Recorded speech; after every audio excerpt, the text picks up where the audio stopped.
नमस्ते सम्पूर्णमा र तपाईहरुलाई स्वागत छ स्टडी विथ रोशन युट्युब च्यानलमा।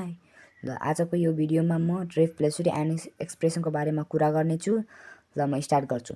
ल पहिला थाहा पाउनु पर्छ हामीले यो एक्जामको पोइन्ट अफ भ्यूको लागि पनि एकदमै धेरै इम्पोर्टेन्ट छ। यो प्राय जस्तो 4 मार्क्स और 5 मार्क्समा सोध्ने गर्छ। त्यही भएर यसलाई सुरुदेखि एन्डसम्म स्किप भिडियो स्किप नगरेर हेर्नु होला।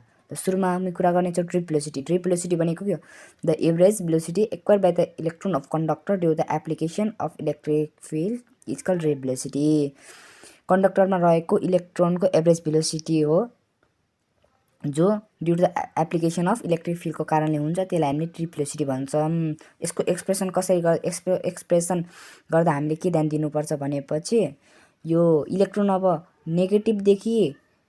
नेगेटिभदेखि इलेक्ट्रोन पास हुन्छ कंडक्टरमा भनेपछि यो इलेक्ट्रोनको डाइरेक्सन फेरि यो पोजिटिभतिर गराउनु पर्छ। पोजिटिभतिर जानुपर्छ इलेक्ट्रोनको डाइरेक्सन। इलेक्ट्रोन नेगेटिभदेखि पोजिटिभमा गइरहेको इलेक्ट्रोनको यो सो गर्नुपर्छ। अनि हामीले यो कंडक्टर भयो एक्सवाई कंडक्टर भयो। यसको लेन्थ कति? L length.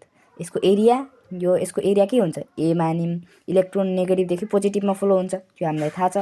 हामी यही सो गरेका छौं इलेक्ट्रोन पनि पोजिटिभतिर देखाएको छ। अब यसको भोल्युम भने के हुन्छ? Volume of conductor B = A times L means area times length हुन्छ कि हुन्छ।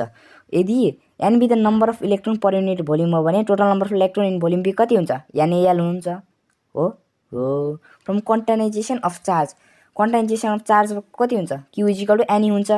Q N भनेको NaL हो।